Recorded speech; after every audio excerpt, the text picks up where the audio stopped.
Bom dia a você. Hoje é dia 12 de outubro de 2024. Nós estamos na nossa madrugada MM. Você é muito bem-vindo aqui no nosso canal. E eu quero dar as boas-vindas hoje ao nosso pastor Harry Streishort. Acho que acertei, né? Pastor Harry, ele é o secretário da União Sul Brasileira da Igreja Adventista do Sétimo Dia. Ele está hoje conosco aqui, nos agraciando aqui, participando da nossa madrugada MM. O senhor é bem-vindo, Pastor Harry. Se apresente para nós aí, os momentos agora é com o senhor aí. Muito obrigado por ter aceitado o desafio de estar às 6 horas da manhã conosco aí, pastor. Ok, eu que agradeço o convite. Grande abraço para você, Pedro, amigo de longa data, e para todos os demais amigos da MM que estão agora aqui, nesse momento, assistindo a gente pela Zoom, e aqueles que vão assistir pelo YouTube depois. Que Deus esteja ao seu lado também nesse momento, né? Nessa manhã de sábado, queremos conversar um pouquinho com você sobre algumas coisas interessantes que existem na palavra de Deus. A, a gente está comemorando 172 anos da Escola Sabatina, né? A Escola Sabatina é uma entidade que foi criada por Deus, iluminada por Deus, para que os líderes da igreja promovessem, e ela existe desde o início da igreja, existe em todo mundo e existe sem parar. Nunca houve um momento da igreja adventista, após a sua criação lá nos primórdios, que houvesse um sábado sem escola sabatina na Igreja Adventista Mundial. Ainda que talvez em alguma congregação, por algum motivo, não tivesse, mas mesmo numa congregação, é provável que isso tenha sido um momento muito raro. Eu não estou me lembrando de sábados sem escola sabatina na minha vida. A não ser um evento, uma coisa assim. E o grande motivo da escola sabatina, dessa entidade tão forte, a entidade, talvez a entidade mais forte dentro da igreja, é o estudo da Bíblia, da palavra de Deus. E o estudo da palavra de Deus revela muitas coisas. Existe, hoje se fala muito em códigos, né? Tudo é feito através de códigos, algoritmos. Inclusive, essa reunião que nós estamos tendo aqui por Zoom, né? Quem fala, a tela aumenta, os demais como é que fica, todos os processos, a gravação que o Pedro está fazendo, como é que ele vai jogar no YouTube, como é que o YouTube vai postar isso, quem vai assistir isso no YouTube ou não, quem vai receber uma notificação ou não. Tudo isso aí é feito por algoritmos, por códigos, né? Na verdade, os códigos regem todo o universo. Os planetas girando em torno dos seus sóis, né? Os sóis, o Sol, né? O nosso Sol, mas existem muitos sóis que giram em torno do centro da galáxia, formando grandes sistemas interplanetários, grandes galáxias, e essas galáxias também giram, também se movimentam, tudo em velocidades extraordinárias, altíssimas, que a gente pouco consegue imaginar. E tudo isso funciona em total sincronia, porque existe um código, uma regra, uma lei que Deus colocou que coordena tudo isso daí.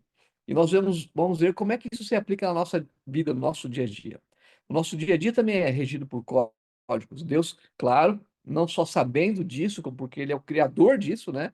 Ele colocou para nós a sua palavra. É um conjunto de códigos, de orientações, de regras, de sistemas, para que a gente pudesse trabalhar de maneira efetiva, de maneira feliz e de maneira precisa, que funcione bem. Quando você entra num sistema, nós talvez aqui não sejamos expert em informática, né? Mas todos nós usamos informática. Imagina, deixa eu ver se eu compartilho aqui uma tela. O anfitrião tem que autorizar compartilhar a tela. Vamos ver se ele vai ser bonzinho. Ok. Já autorizou, já. Ó, veja, só confirme com a cabeça se você está vendo uma tela cujo título é o código. Tá, fechou. A gente, mesmo não sendo nós experts em informática, ah, você pode imaginar que os códigos de sistemas digitais, eles são gigantescos, né? Muita informação. Eu trabalho na secretaria e a gente usa muito uma ferramenta digital chamada Power BI, que gerencia muitos dados ao mesmo tempo. E a gente acompanha a construção Power BIs, essas megas planilhas, né? E são códigos gigantescos. E às vezes o programador esquece de digitar uma vírgula. Tá vendo essas palavras aí? Se ele esquecer uma vírgula, só uma vírgula, ou um ponto, ou um dígito de uma palavra gigante como essa, o que que vai acontecer com o código inteiro que você imagina? Você sabe, né? Não vai acontecer, simplesmente ele não vai funcionar. Não é que ele vai funcionar como de maneira diferente, ele simplesmente não vai funcionar. Porque não pode, o código precisa ser preciso. Talvez por isso que Jesus disse: ai daquele que tirar um tio ou um J da minha lei. Ai daquele. Porque se você tira um tio e um J do código de Deus, o código de Deus é a sua lei, ele não funciona mais. Ele não é mais o mesmo. Por isso que o código é feito para ser do jeito que ele é, não do meu jeito. Imagina que se cada um que fosse usar um sistema qualquer de informática, qualquer sistema que você imaginar, e falasse, não, eu vou colocar uma coisa a mais aqui, eu vou tirar uma coisa a mais aqui. E não ia funcionar. Não funciona. Por isso que ninguém faz isso. O sistema é feito, ele tem que ser daquele jeito. Se quiser mudar, é o programador do sistema que precisa, o desenvolvedor, o dev, como o pessoal fala na linguagem digital, é o dev que deve ir lá ajustar aquilo ali. Não é cada um que faz do seu jeito. Infelizmente, eu vi vocês comentando ali e aprecio o que foi feito, né? Os comentários que houveram antes aí da gente começar a gravar, sobre a preocupação que nós temos com a igreja hoje, o esvaziamento da igreja pós-pandemia, ah, e isso tudo é real, pode estar acontecendo, mas alguns caem na tentação de e vírgulas e jotas do código, do assim diz o Senhor, daquilo que Deus fala. Porque se a gente fizer assim, olha, um pouquinho a menos aqui, talvez eu consiga abraçar mais gente. Sabe, se a gente ah, aproximar a igreja do mundo, a gente não vai ganhar o mundo, a gente só vai perder a igreja. A gente precisa aproximá-los da palavra, daquilo que é o assim diz o Senhor. Por outro lado, há aqueles também que falam assim, não, se eu entendo que a Bíblia diz assim, eu entendo que a lei diz assim, mas o meu caso é diferente. Veja, no meu caso tem uma exceção, eu sei que Deus vai lidar com as exceções do meu caso. E aí, cada um, hoje existe muito essa tendência de cada um aplicar o assim do Senhor conforme o seu pensamento. Não, mas eu penso assim. Não, ok, mas está escrito isso. Mas eu acho que eu entendo diferente. Já ouviram essas frases? Eu entendo diferente, eu penso diferente, eu acredito que, eu acho que. Todas essas frases estão dizendo o seguinte: o código para mim vai ser um pouco diferente. Eu vou ajustar esse código do jeito que eu gostaria, porque eu penso diferente, eu vejo diferente. Aí o código que se ajusta à minha mente, e não a minha mente que se ajusta ao código, às leis de Deus. É as leis de Deus que tem que se adaptar a mim. Quando a lei de Deus tem que se adaptar a mim, eu passo a ser o Deus. Eu passo a ser o regente da lei de Deus. Esse é um dos grandes perigos. E outros tal. A lei de Deus tem os 10 mandamentos, por exemplo, ela tem muitos nãos, né? Só existe um mandamento que não tem não, que não tem a palavra não. Você sabe qual que é o único que não tem não? Tem dois que não começam com não. Mas mesmo um desses que não começam com a palavra não, ele tem o não dentro dele. Mas só tem um que não tem não nenhum. Esse único é o quinto mandamento, que é honrar pai e mãe. Esse não tem a palavra não. Os outros todos, até o lembra-te do dia do sábado, não começa com não, mas dentro dele tem vários nãos. Não farás nenhuma obra, nem tu, nem teu filho, nem tua filha, assim por diante.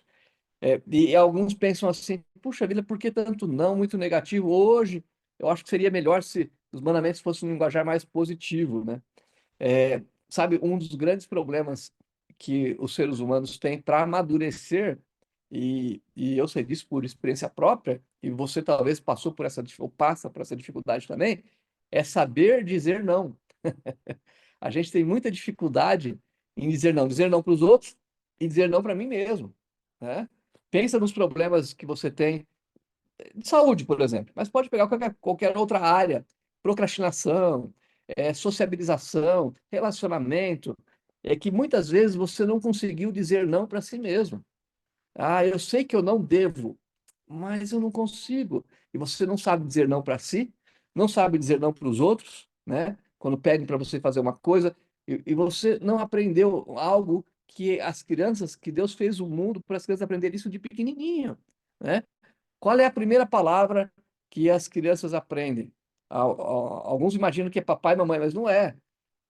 Isso grava, porque é um momento especial quando eles falam papai e mamãe. Mas muito antes de falar papai e mamãe, pelo menos a grande maioria aprende a falar não, porque escuta muito não da mamãe. Isso não.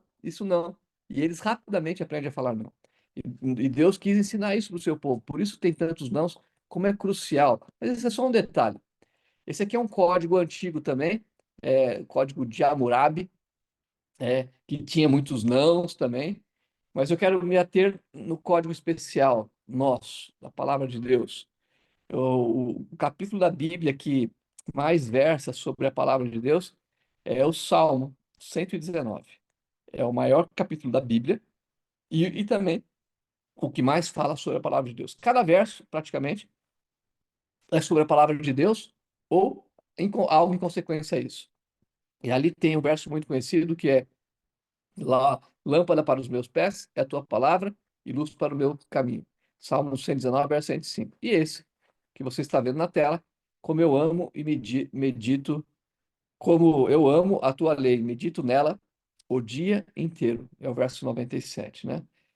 A gente precisa voltar a amar a lei de Deus. Está tendo um concílio anual da Igreja Mundial hoje.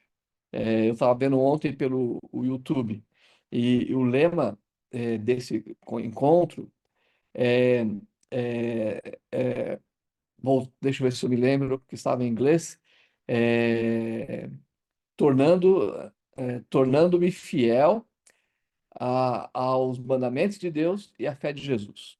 Tornando-me fiel aos mandamentos de Deus e à fé de Jesus.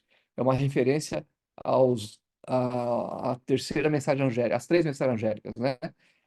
Apocalipse 14, verso 12, que diz: aqui está a perseverança dos santos, aqueles que guardam os mandamentos de Deus e têm a fé em Jesus. Precisamos ser o povo que é fiel aos mandamentos de Deus e à fé em Jesus. Existe o código dos códigos. O código dos códigos é a lei de Deus, os 10 mandamentos, que a gente está mencionando. Esse é o grande código.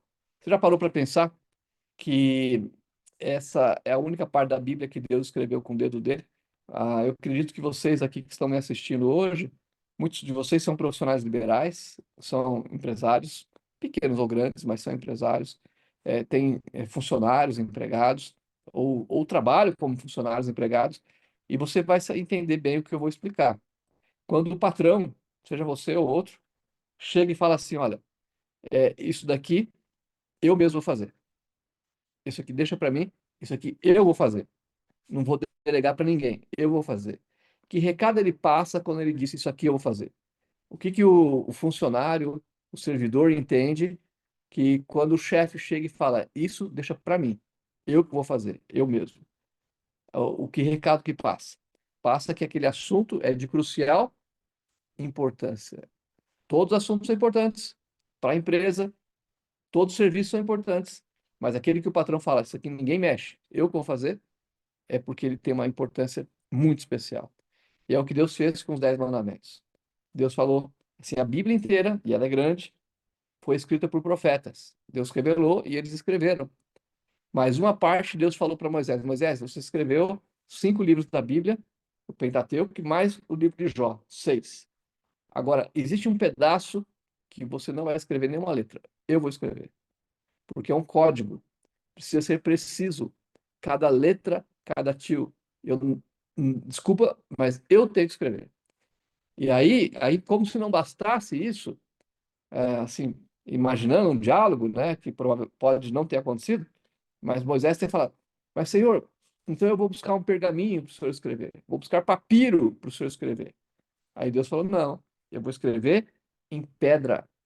Quando alguém grava alguma coisa numa pedra, que outro recado isso passa para você? Que aquilo é permanente. Aquilo é permanente. Então você tem um código que ele é preciso e que é permanente. Claro que nós, adventistas do sétimo dia, ela, nós cremos nesse código e amamos esse código.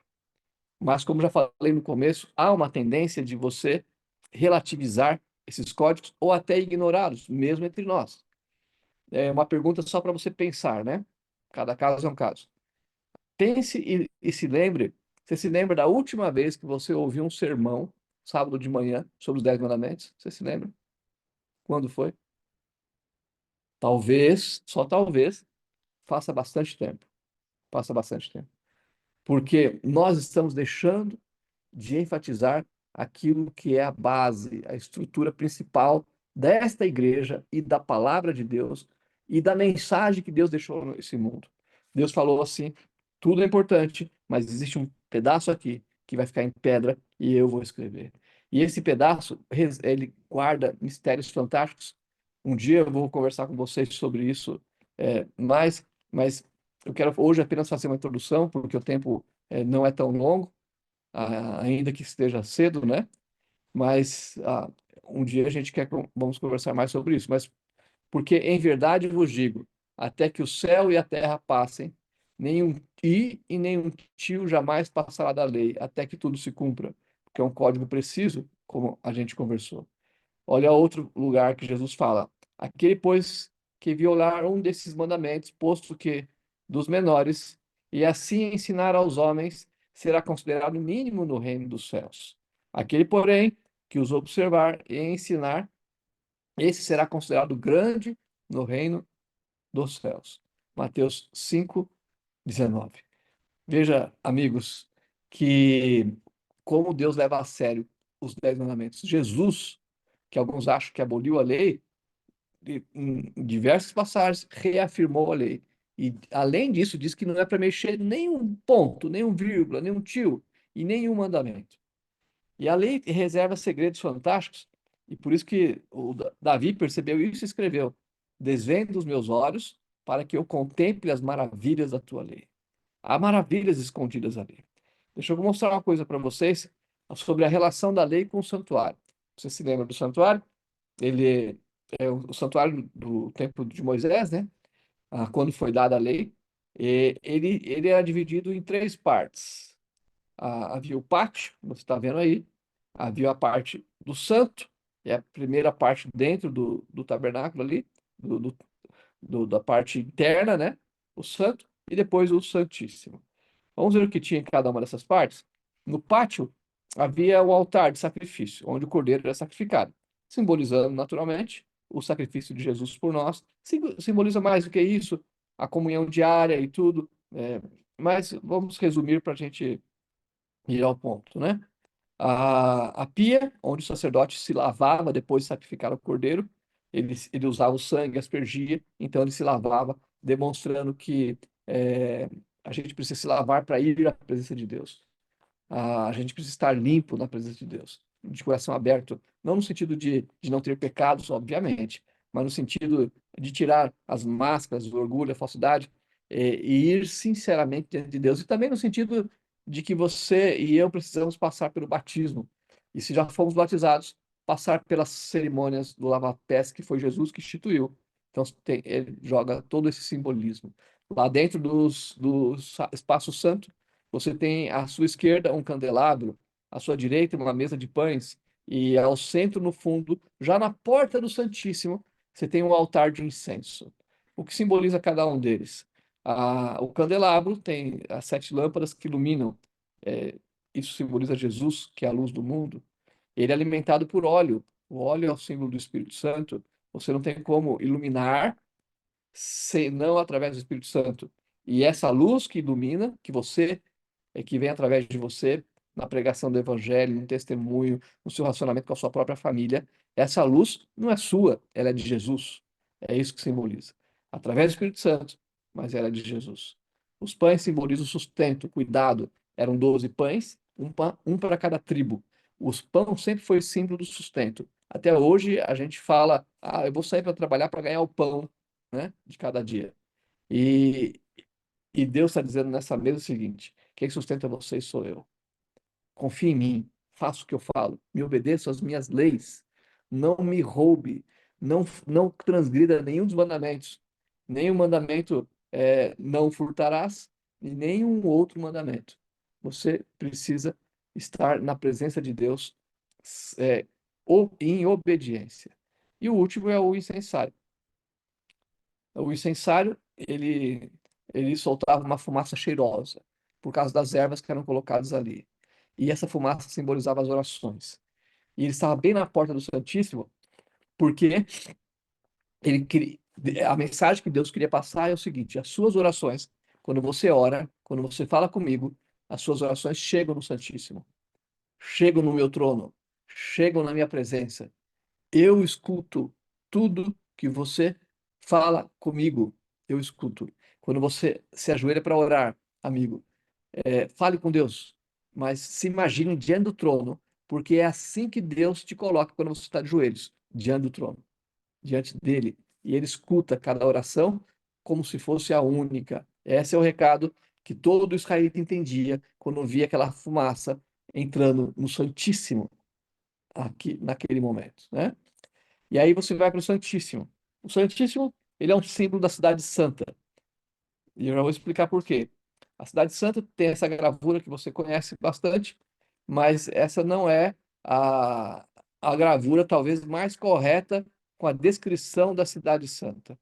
A cidade santa é um lugar muito especial. Nós vamos entrar lá, nós vamos viver lá. Ela virá para a terra e aqui será o centro do universo, quando a cidade santa vier para cá. Porque a cidade santa é o centro do universo. A terra só será o centro do universo quando a cidade santa para cá vier. Ela é o símbolo da sede de governo. Ali está o trono de Deus. E esse é o formato, né? É um desenho, lógico, né? Mas esse é o formato da Cidade Santa, segundo a descrição bíblica. Ela é um cubo, ela é um formato de cubo. É o mesmo tamanho de altura, de largura e profundidade. É um cubo perfeito, com o mesmo tamanho em todos os três lados, as três dimensões, né?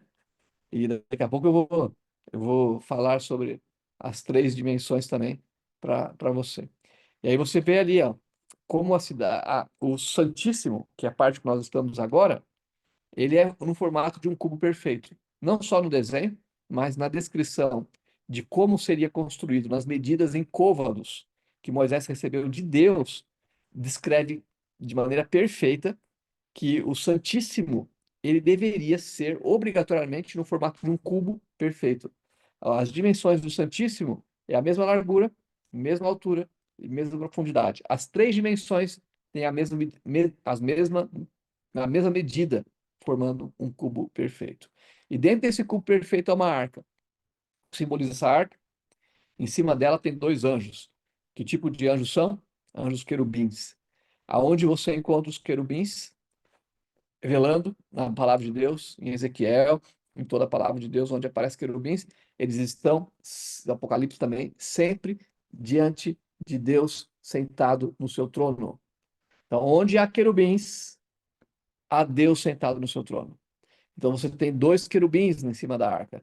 Isso diz claramente para todo israelita que ali estava o trono de Deus. Claro, é simbólico, mas quando aparecia a Shekinah, quando Deus se manifestava, sabe aonde era que ele se manifestava?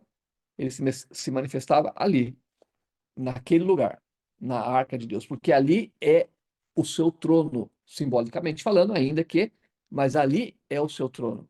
A luz se manifestava ali. E, mas o que que Deus escolheu? Porque os querubins simbolizam os querubins, de verdade. A arca simboliza o trono, mas a autoridade mesmo não é o trono, é quem senta no trono, lógico. E o que que Deus escolheu? Porque todo o santuário é simbolismo. O cordeiro não era Jesus, era um cordeiro. Tudo era símbolo, tudo era símbolo. O santuário era uma aula didática em 3D a céu aberto. Era algo extraordinário para a época. E até os dias de hoje. Muito melhor do que um PowerPoint como esse que você está vendo. Porque era sensorial, né? Era palpável, era em 3 dimensões. E o que que Deus escolheu para simbolizar a si próprio, aquilo que senta no trono? O que que Deus escolheu? O código. Dentro da arca está os 10 mandamentos. Os 10 mandamentos é o que Deus escolheu para simbolizar a Ele mesmo. A Ele mesmo. Olha que forte isso. E aí eu fiquei pensando, por que que Deus escolheu a lei? Não, claro que a gente crê na importância da lei, mas poderia ter sido, tá, outras coisas, outras partes da Bíblia importantes, poderia ter se colocado ali, por exemplo, algo que simbolizasse Jesus, o Cordeiro, talvez um cordeiro de ouro, né? Por exemplo, né? Um cordeiro imolado, poderia colocar ali uma cruz, porque tinha a cruz também, e a cruz ficava lá de fora. Cruz na arca, sim, você não se lembra da quando teve o ataque das serpentes e Moisés fez uma cruz e enrolou nela uma serpente de bronze, e aquele que olhasse para ela, isso tem uma profundidade teológica, mas por que serpente? Porque Jesus se fez pecado, você já estudou isso na escola sabatina, né? Jesus se fez pecado por nós, ou seja, ele atraiu o meu pecado para ele, para que ele fosse pregado na cruz com o meu pecado e tal. Então, o fato é que tinha cruz ali, mas lá de fora não era símbolo de Deus. Por que a lei de Deus? Então, é fácil a gente entender isso quando a gente para pensar que a lei é que define a autoridade. O código, os 10 mandamentos, é uma questão de definição de quem é que manda.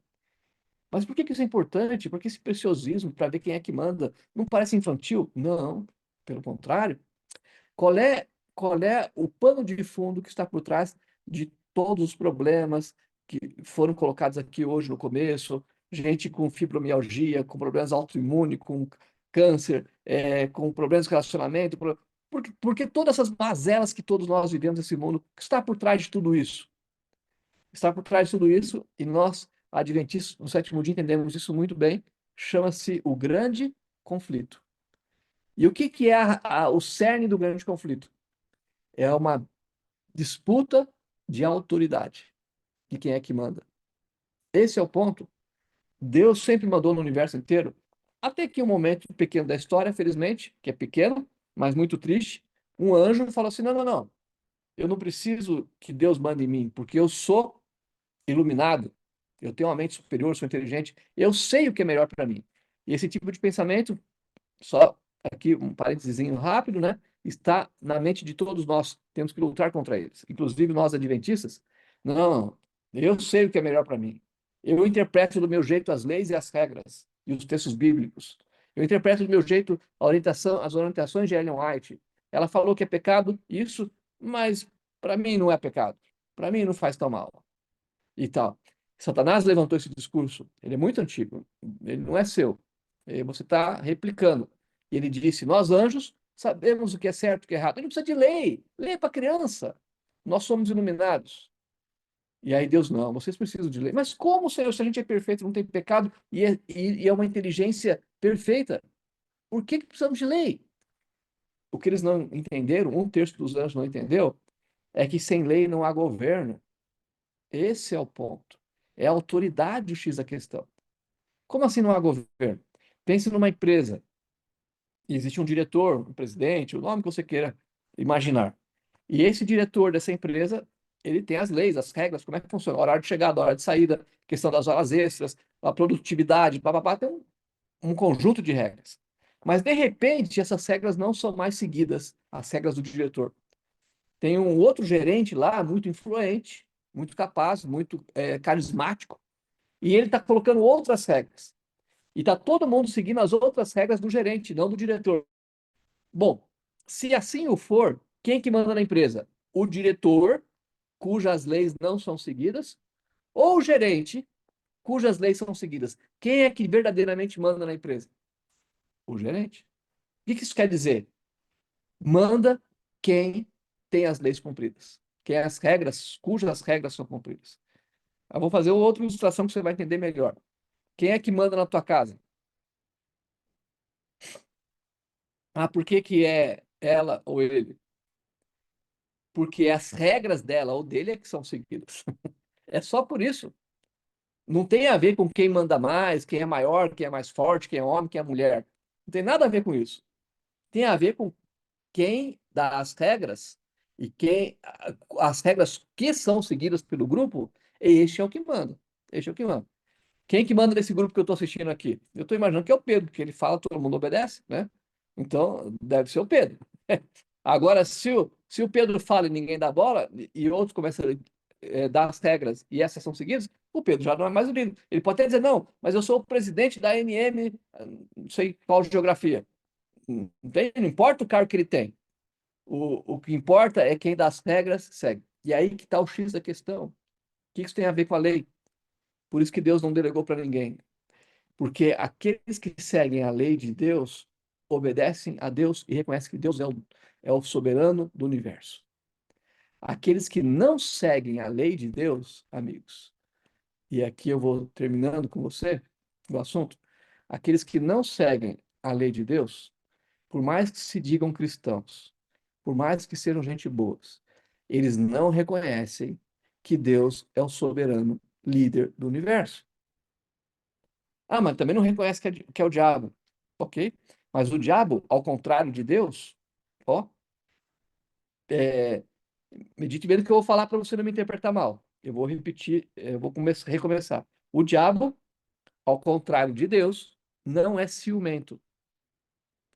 Você não precisa obedecer a ele. Tudo que ele quer é que você não reconheça que Deus é o soberano do universo. Mas Deus é ciumento? É, ele mesmo fala. Ele fala assim: eu tenho ciúmes do que é meu e das minhas regras. Eu sou Deus ciumento. Sim, eu não divido a adoração. Adoração é obediência. Outro dia a gente talvez converse sobre isso. Adoração é obediência. Eu não divido a adoração. Não terás outros deuses diante de mim, porque eu sou Deus ciumento. Deus é ciumento. Ou é ele, ou é nenhum. Qualquer outro não é mais ele. Para Satanás, não. Para Satanás, você pode adorar a Buda, pode adorar até a Deus, entre aspas, desde que você não obedeça a ele. Porque no momento que você deixa de obedecer a ele, você não é mais um adorador de verdade, o obediente a ele. E ele não é mais o diretor da empresa, não é mais o manda-chuva do universo. Se não é Deus, como ele mesmo Jesus falou, aquele que não é por nós é contra nós. É contra nós. Por isso, amigos que estão aqui com a gente hoje, a importância de nós resgatarmos a palavra de Deus. Toda a palavra de Deus é a orientação de Deus. Toda a palavra de Deus é o código de Deus. Toda a palavra de Deus contém as orientações de Deus. Mas de maneira central e muito especial, o código que ele mesmo escreveu com o seu dedo. Faça como Davi. Medite. Abra sua Bíblia. Eu tenho 5 ou 6 sermões só sobre a lei de Deus. E eu nem me aprofundei tanto, nem sou tão inteligente. Eu tenho certeza que se você estudar a palavra de Deus, abrir os 10 mandamentos, você vai descobrir insights fantásticos. Por exemplo, sabia que ali existe um código de autoridade, a bandeira, quem manda, o relacionamento com o chefe, a comunicação, tudo ali, tudo para funcionar uma instituição. Está ali nos 4 primeiros mandamentos e nos 6 seguintes tá as orientações do RH, o comportamento, o código de ética dos funcionários. Tudo ali perfeito. E tem mais tantos outros insights que você pode ter você mesmo ali estudando a palavra de Deus, os 10 mandamentos. Que Deus abençoe muito você, amigo. Que essa mensagem possa te motivar a abrir, a ler, estudar e a dizer para Deus, Senhor Deus, eu não sei quanto aos demais, mas eu quero dizer para o Senhor que ainda que imperfeito que eu sou, eu quero seguir a tua lei, do jeito que está lá, sem mexer numa vírgula e nem um tio desse código, em nada, em nada. Tem coisas nessa lei que são mais difíceis para mim. Tem coisas que são mais tranquilas, mas eu quero seguir tudo e quero ensinar tudo para minha família, para os meus filhos, para os meus netos. Tudo. É a lei toda.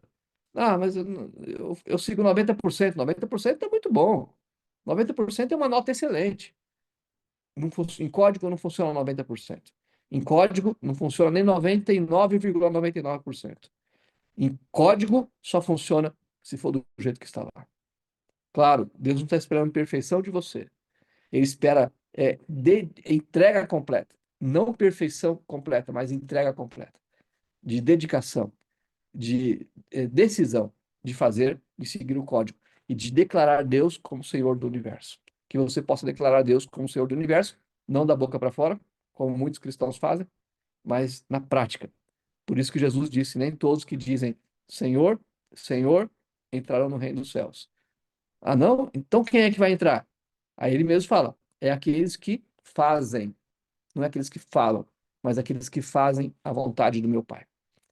Deus abençoe a todos. Eu acho que eu faço uma oração, Pedro. Isso, pastor. Faz uma oração para nós aí.